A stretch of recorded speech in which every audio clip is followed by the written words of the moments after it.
Howard and I totally missed it on Roseanne. So we went away, and what we came back with couldn't have been farther off the mark, and it was just wrong. So we went back to the drawing board, and I didn't shave for a week. I wore a torn up t-shirt.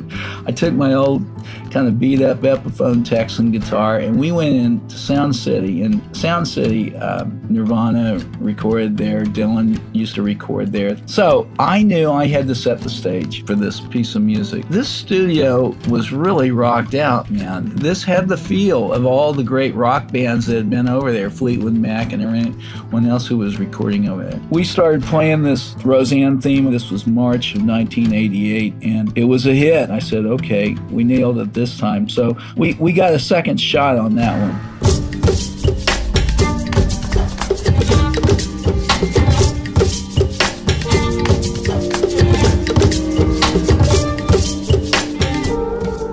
You're listening to Music Dialogue, conversations with leading composers and music professionals in the film and television industry. Hi, I'm Nick Johnson. On today's show, I'm speaking with composer Dan Foliart about how he went from writing music for an independent film in college to creating the theme songs and scores for shows like Roseanne, Home Improvement, Happy Days, and many others. Dan grew up in Oklahoma as an only child, and like many of us, he took piano lessons, and his interest evolved into learning guitar. He played in a band in high school that would play at the school dances, but it wasn't until he was in college, where he was on a path to follow in his father's footsteps to become a lawyer, where he had a real life-changing experience. I tell you what, I had a seminal experience my freshman year. I went to see James Taylor and Carole King. They were playing in Fitchburg, Massachusetts, and James had just come out with his couple of his albums, but he and Carole King had become friends, and so they did a joint tour. And I was a huge Brill Building fan when I was like 8, 9, 10 years old, listening to all those great songs that were written in New York, came out of the Brill Building. Burt Bacharach and Hal David, and certainly Carole King and Jerry Goffin. And I went to this concert, and I was so moved by what I heard that night that I went back. I was playing on the baseball team, and I quit the baseball team, and I changed my major from poli-sci to music. And it all happened after going to that concert that night in Fitchburg, Mass, my freshman year. Wow. It had a really big impact on you then. It was huge. It was absolutely huge. So what was your first step to pursuing your career in music? How did you get your first gig? Well, my dad was friends with a gentleman named G.D. Spradlin. G.D. had gone to law school with my father. He had had an unsuccessful run at mayor of Oklahoma City. Then he moved to South America and made his fortune in the oil business. When he came back to Oklahoma City, he decided to audition for a community theater, and he got a part in Cat on the Hot Tin Roof, and decided at the age of 42 or 43 that he wanted to move out to Hollywood. GD did, and so he moved out to Hollywood and started a very successful career in movies and television. He was in The Godfather Part 2, Apocalypse Now, One on One, North Dallas 40. He always played this authoritarian figure, but he decided that he wanted to write and direct a movie back in Oklahoma. And so he started the process, and I think he was calling upon my dad to maybe invest in this movie. My dad declined that, but he said, I have a son who's out in Amherst, Massachusetts, and he's actually studying music, and maybe you'd be interested in talking to Dan. And so I was given a script of this movie. It's called The Only Way Home, and I read the script and I shared it with Tom Chaparro, and we ended up writing 3 or 4 songs for this script before the movie was filmed or anything. And GD just loved what we did. He loved the songs. Wrote a song called Mama Bacoozy, another one called Travelin'. And I wrote kind of a love theme that was used in the film that was scored by my friend back there, Yuki Hart. But Tom and I wrote the songs, and they were put in the movie, and the movie was released mainly there locally. Didn't get widespread distribution, but if you look on IMDb, you'll see my very first credit there. That was actually during my sophomore year in college. It's called The Only Way Home. Would you say that after that film, it was a somewhat of a turning point for you in that you really felt like, this is what I want to do with my life? I want to be writing music for TV and movies? No, because I always wanted to be, a songwriter rather than, you got to understand, when I got started writing music for television, there were probably only about 60 people writing for film and television. Now there, I don't know, 60,000, but at that time there were only about 60 people doing it. I didn't really understand what that discipline was. So I still wanted to be a songwriter, and Tom Chaparro and I continued to write songs.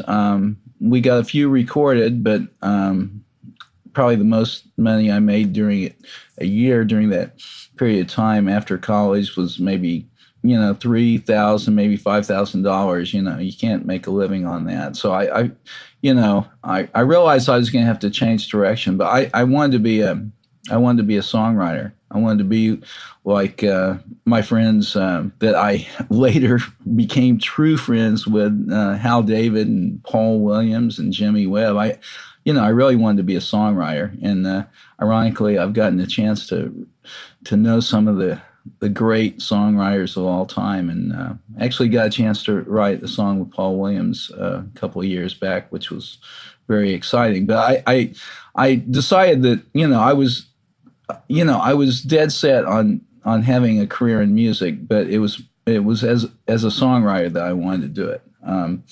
But then a few years later, it took a turn. We can talk about that. What was the first TV show that you landed, and kind of what was the process to that even coming to fruition? Well, so let's take a step back.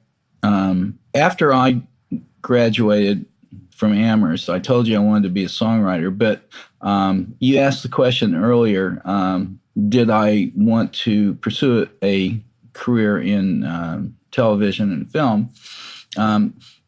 It had piqued my interest because I'd done the song score for that movie, but what happened after that was I decided that I should find out more about writing for movies, and so I started studying privately with a gentleman who was extremely renowned, Albert Harris.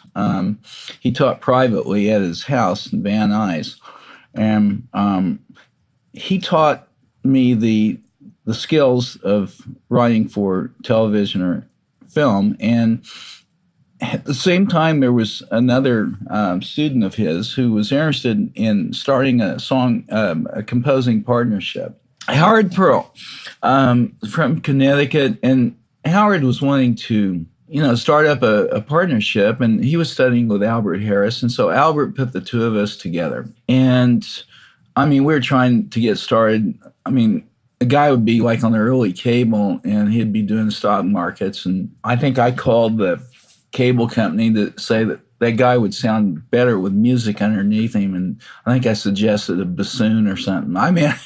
We were trying anything. But Howard had the good fortune of having one of his friends produce a TV series over at Paramount called Angie. And what happened was the producer went to the head of music, and his name was Jack Hunsaker. He said, I've got this guy and his partner, and I'd love for him to do the music for this show, Angie. So we went to Jack with reel-to-reel tape in hand of my score to The Only Way Home, and Jack thought it was really great. And so he gave the okay for us to do the music for Angie. And that was our first show, 1978. We actually wrote a theme song for it, but the producers had a long-standing relationship with Charlie Fox. And Charlie has become one of my dearest friends. He and his partner, Norman Gimbel, wrote the theme song for Angie. It became a big hit called Different Worlds for Maureen McGuffin. But Howard and I did the underscore for that show.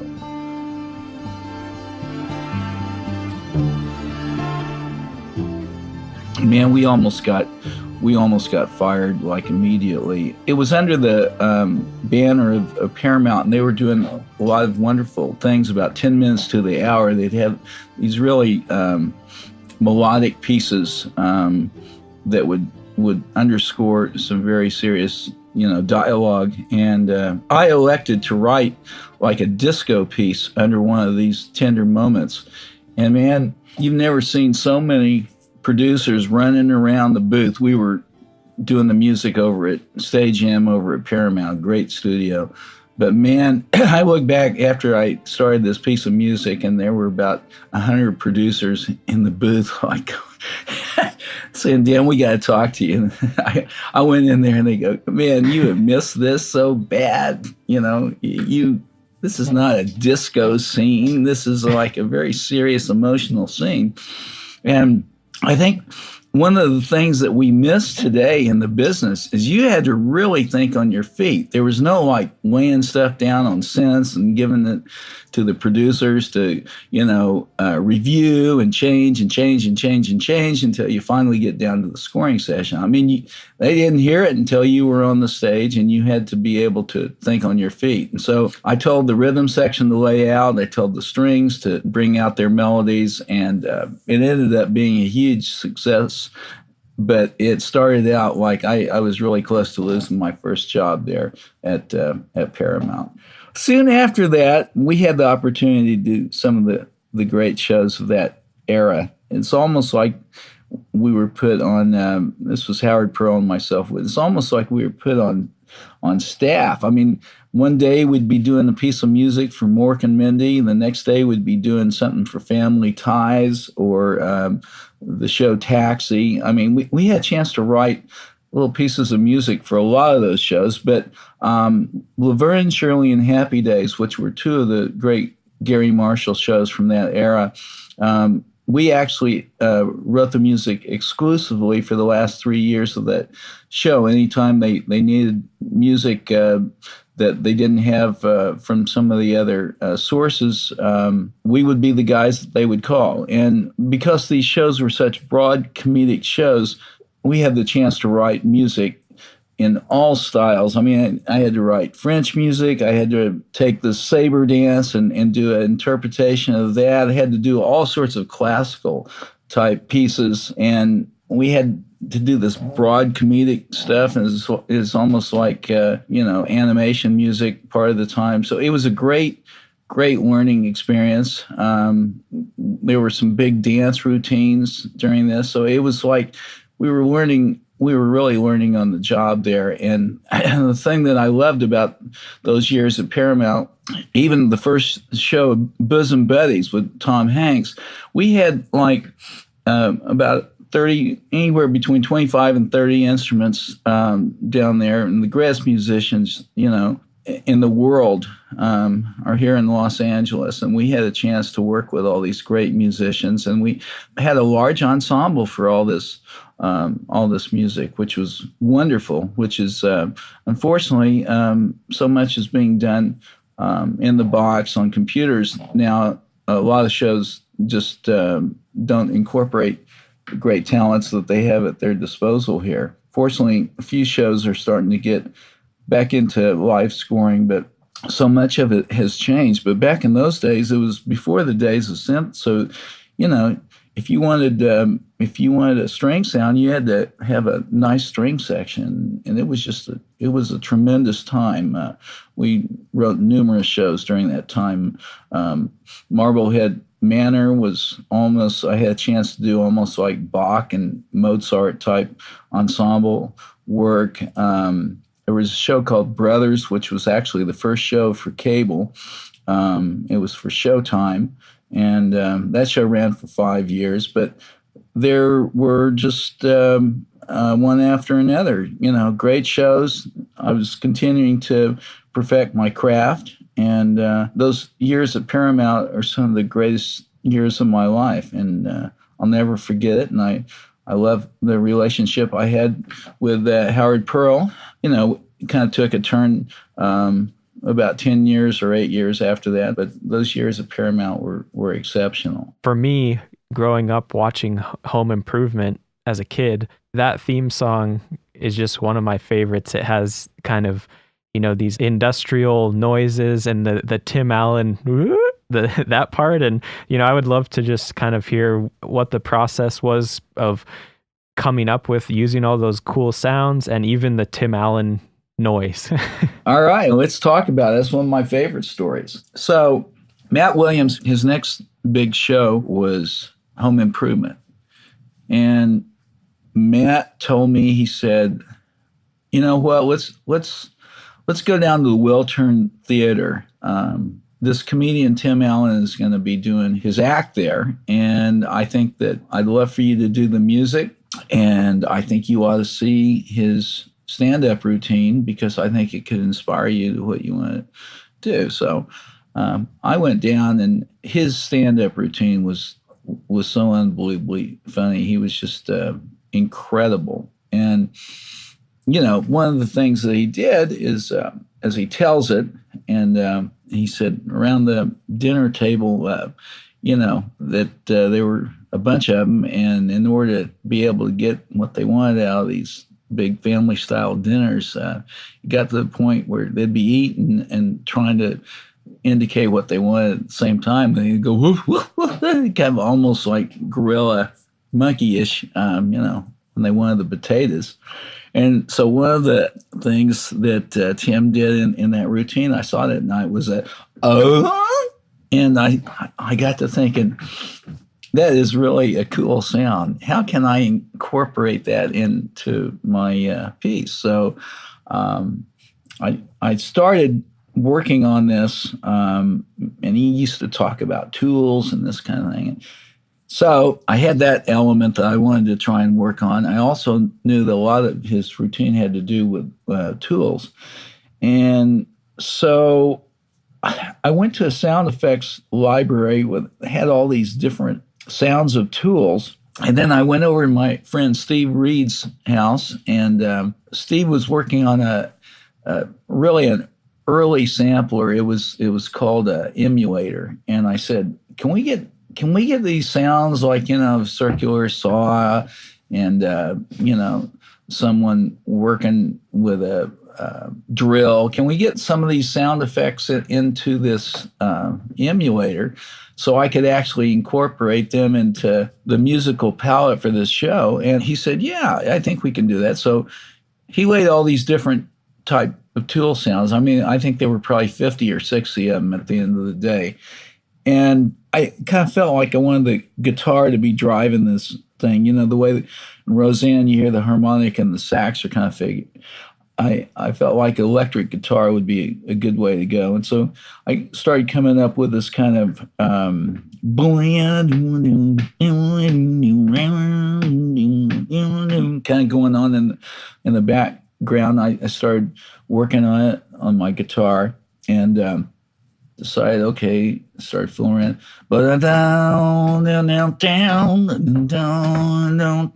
it was still going underneath it. And then I said, okay, we got to figure out, so whash, you'd have like, some kind of crash sound or something. So about this whole cacophony of tool sounds underneath these two elements. And then I knew that Jill needed, I don't want to typecast, women here, but she was supposedly to bring out the kind of lighter side of Tim, and I just thought maybe a flute might be nice. And so my friend Gary Herbig, who played the sax in Roseanne, is a great flute player. So he played the flute, and then we had the guitar. And then I said, okay, let's pay this off. And so, like, in between, like, the transitional, it's an 8-bar phrases.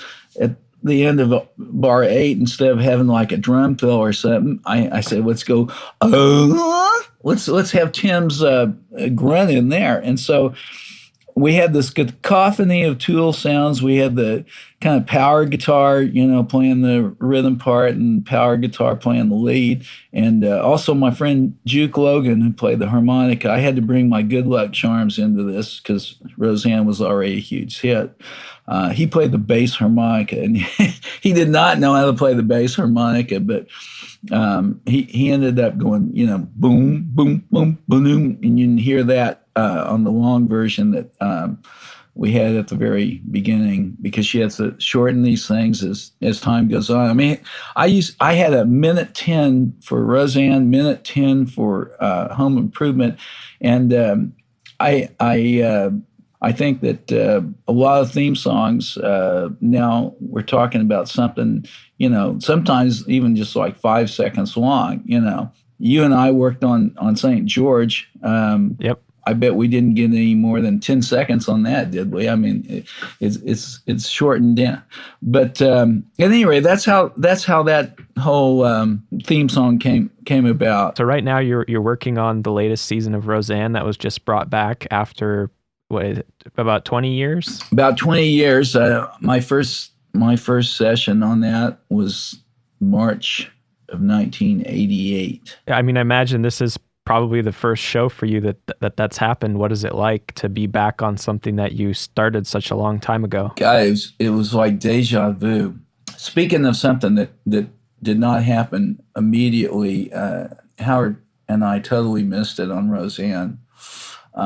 Once again, I guess I was kind of influenced by disco music. I don't know. Is that embarrassing to say now? I don't know. No. You know what? The Bee Gees were geniuses, man. Yeah. So we went away, and what we came back with couldn't have been farther off the mark. It was a piece of music that was kind of dance driven, and it was just wrong.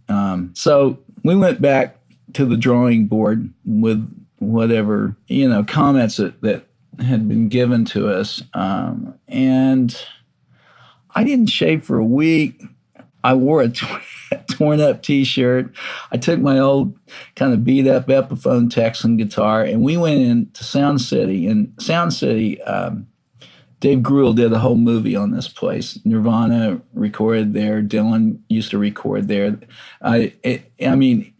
So I knew I had to set the stage for this piece of music. So we did this at Sound City, and I mean, this studio was really rocked out, man. This was not like some homogenized place. I mean, this had the feel of all the great rock bands that had been over there, Fleetwood Mac and everyone else who was recording over there. So we went over there. I had worked on this pilot called In the Lion's Den. That pilot's, show they do that present to the networks if they're interested in doing more. And I had this interplay between saxophone and harmonica.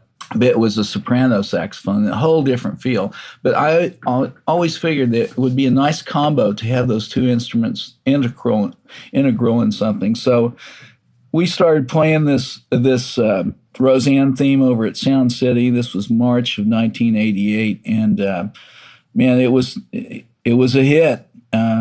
We knew at that point. I said, okay, we nailed it this time. So we got a second shot on that one.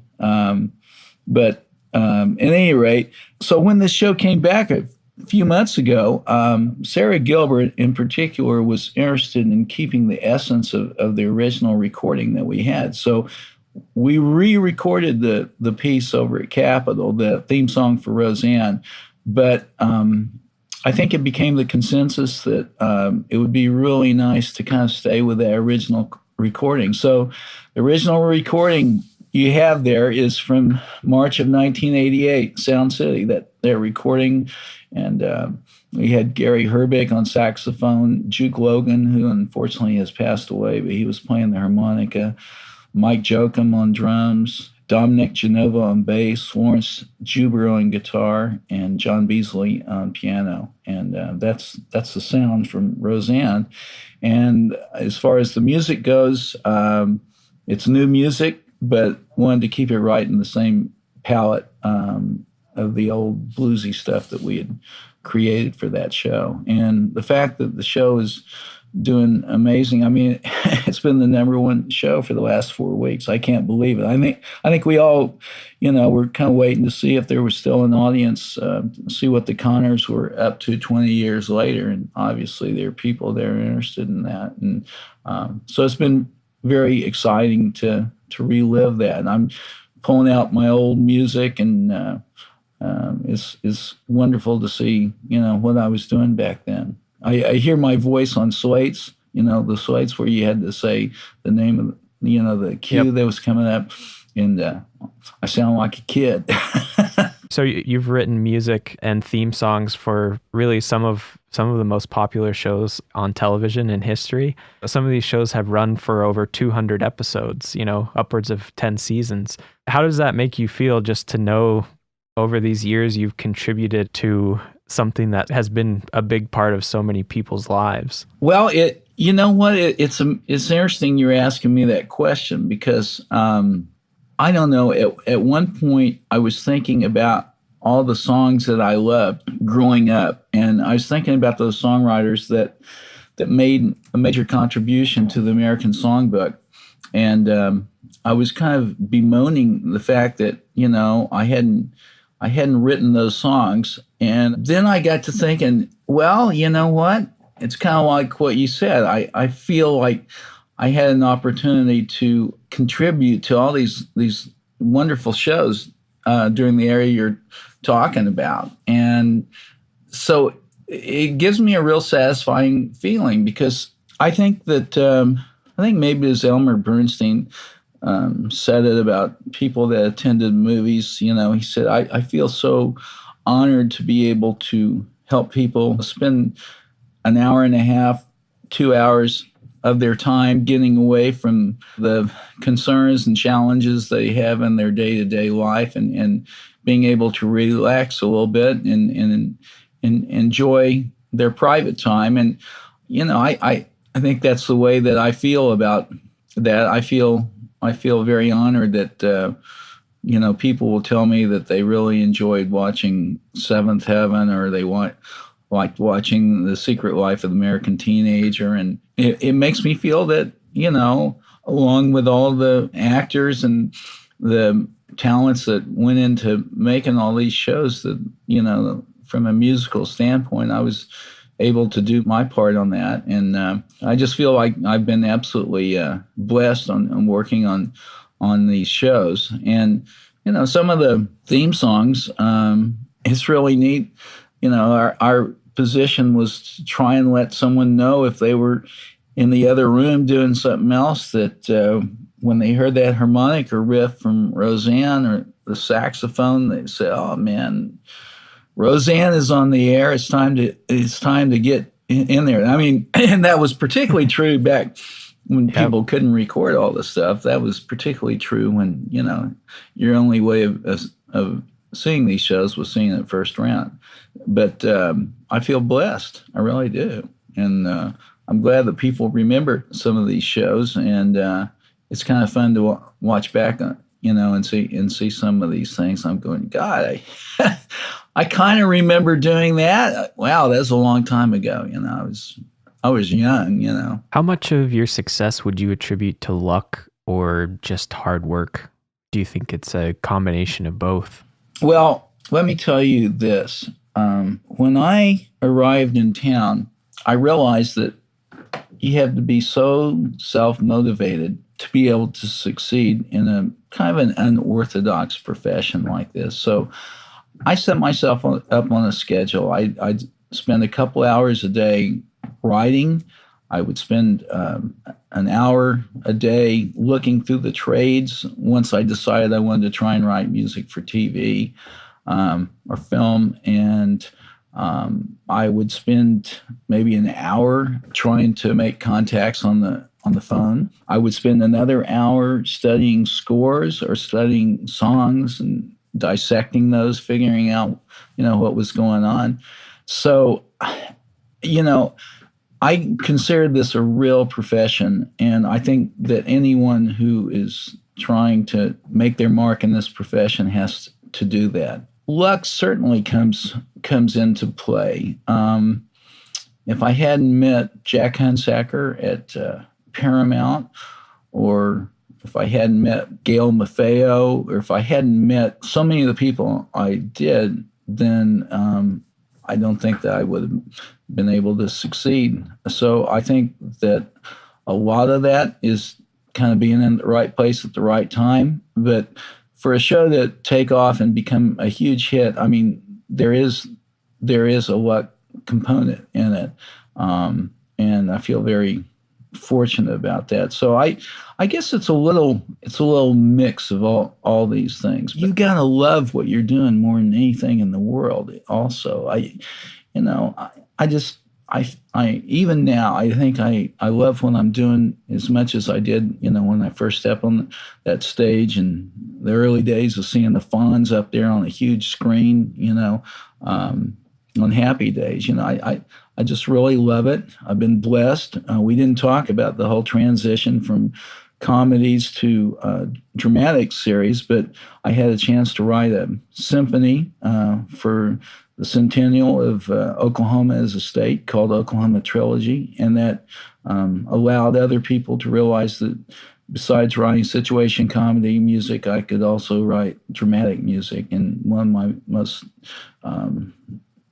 proud moments was writing the music for this Western called Paradise that was only on for a couple of seasons, but I got a chance to write almost Copeland type music for that. And I definitely want to get back to that. I've been trying to write a symphony called The Trail of Tears, and I just haven't got it finished yet. But I love working with big orchestras, and so I had the opportunity to take a transition and start working on dramatic shows, and that's when I did Beverly Hills 90210 and Seventh Heaven, a lot of these shows that were dramatic based.